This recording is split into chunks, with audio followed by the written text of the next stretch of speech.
افراد او طوائف او بعض الرموز والقيادات صدر منها عبارات غايه في الخطوره في اتجاه التكفير والعنف، قد يكون بعضها صريحا وبعضها غير صريح.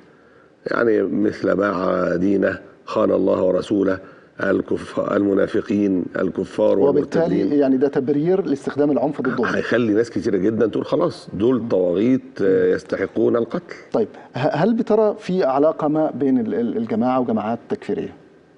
الأحداث الأخيرة أدت إلى نوع من التواجد المشترك أو أرضية مشتركة، والخطاب الذي استعمل أيضا هي أرضية مشتركة. لابد من الفصل بينها، ولابد أن الجماعة كبيرة زي جماعة الإخوان لها أفراد كتير، لابد أن تحسم موقفها. وبقول في بعض التصريحات والعبارات لابد أن نحدث فيها مراجعة صريحة، وليس اعتذارا مبطنا، بأن هو في الحقيقة الاعتذار اللي احنا سمعناه مش اعتذار حقيقي، ده اعتذار ان احنا ما استعملناش الثورية من البداية دون ضوابط. الثورات عموما فيها مشكلة انها قد تؤدي من اجل زعم التطهير من الفساد الى البطش بكل من يتصور انه من اهل الفساد دون ضوابط.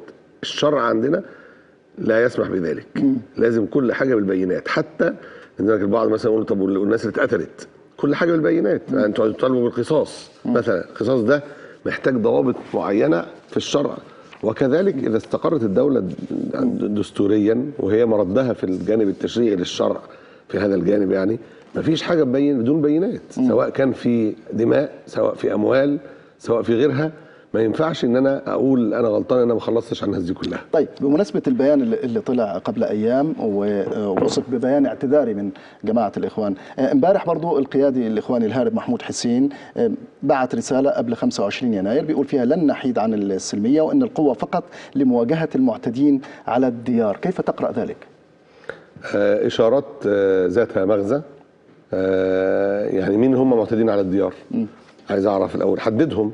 إذا قلت العدوان الخارجي فلنكن متفقين على ذلك. يوم ما مصر تعرض لعدوان خارجي، سواء كان بطلب من البعض أو بدون طلب من البعض، لأن إحنا مفيش يعني لا يجوز لمصري ولا يجوز لأي مواطن إن هو يطلب تدخل أجنبي. فجعلنا نتفق على ذلك. بدأ ولا هنقول المعتدين على الديار دول ممكن يكونوا من إيه؟ من أبناء الوطن. وفي ندوة يعني أعتقد من شهور قال فيها إنه يا ريت الجيش الإسرائيلي يهزم الجيش المصري. مش هو، أنا ما أعرفش هو الآن، أنا سمعتها على الجزيرة من أحد يعني كوادر أو بعض المتحدثين باسم الإخوان، وده ألمني غاية في الألم. إزاي؟ هل هذا من المحتمل أن يكون يعني نابع من دين مش أو من وطن؟ بس يعني أحد قيادات الجماعة، واحد من اللي هم شبابهم بيقولوا بيتمنى إيه 2014، ده اللي سمعته يعني. فقال أتمنى الجيش الإسرائيلي ياخد سيناء. احنا نقول له تستغفر ربنا تتوب اليه من هذه الامنيه، لان طيب. اعمال القلوب بيتحاسب عليها انسان. انت شايف البيان ده وكانه يعني نادم على البيان اللي وصف بالاعتذاري؟ لا، انا البيان اللي وصف بالاعتذاري انا مش شايفه كده في الحقيقه. انا الحقيقه شايف ان هو بيقول ان احنا كان لازم نخلص من الاول وان احنا ضيعنا الثوره. لا، انا شايف ان احنا الضوابط الشرعيه ثم الدستورية ثم القانونية كلها لابد أن يلتزم بها. احنا بنعاني من الانفلات. ازاي انا اقول لازم كنت اعمل محاكم ثورية على سبيل المثال اخلص فيها واعمل اعدامات واخلص الناس دي واعمل تطهير للمؤسسة القضائية بالكامل واعمل تطهير للمؤسسة الاعلامية بالكامل، وهيروح فيها ناس. ما هو ده الثورة البولشفية فيها ملايين اتقتلوا، الثورة الفرنسية ملايين اتقتلوا. صعبان علينا ان احنا ثورتنا تبقى بمئات او 2000 او 3 عبر 3-4 سنين، او حتى لو قلنا 5000 صعبان علينا. ما ينفعش. طيب دكتور، يعني البيانات اللي صادره اخيرا عن الجماعه وبعض قادتها وكانهم بيستهدفوا الجيش وكانهم بيستهدفوا الشرطه، ده بيخلينا نرجع للوراء قليلا. يعني كلام حضرتك عن ما سمعته من خيرت الشاطر النائب الاول للمرشد عن السيسي. الكلام ده انا حكيته للانصاف، يعني لان البعض كان بينتقدني انتقاد شديد جدا فيما قلت انا بقدر الفريق السيسي. فانا بوضح ان ده رؤيه انا كنت متفق فيها مع الباشمهندس خيرت لما كنا بنتكلم قبل انتخابات الرئاسه.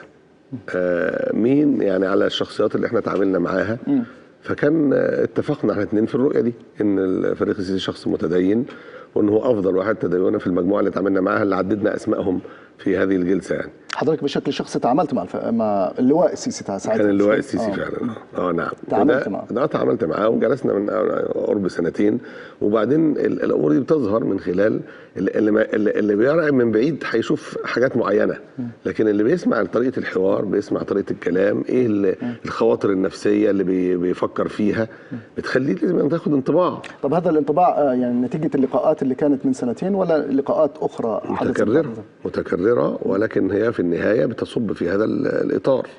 بعد 30 يونيو وقد اختلف بعد 30 يونيو ليس معنى ذلك ان اقر كل التصرفات، ولكن انا بتكلم على تقديري للشخصيه، تقييمي لها.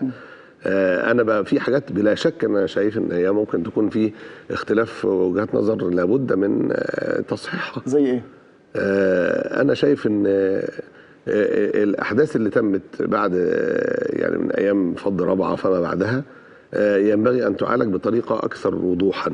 وانا طالبت يعني في بعض المقالات ان الفريق يعني ان لابد يبين. انا حاجه اعرفها، انا سمعت من المسؤولين ومن الفريق نفسه ان قرار الفض ما كانش فيه ان هو قتل عشوائي.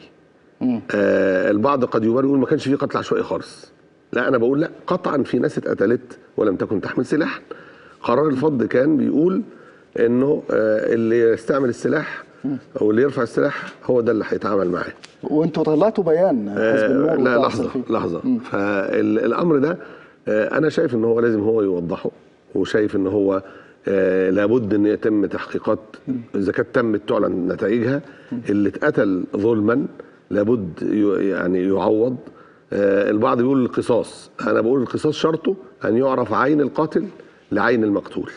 طيب. بل الحقيقه ان القتال في الفتن عبر تاريخ الامه الاسلاميه كلها من اول فتنه بين الصحابه فما بعدها ما حصلش فيها قصاص، بل اكثرها ما حصلش فيها ديات. فلو قلنا لا، اذا كان في امكن ان احنا نعمل تعويضات وديات لمن قتل ظلما، لمن ثبت انه لم يرفع سلاحا، فانا شايف ان دي معالجه ضروريه. طيب انا استاذنك هناخد فاصل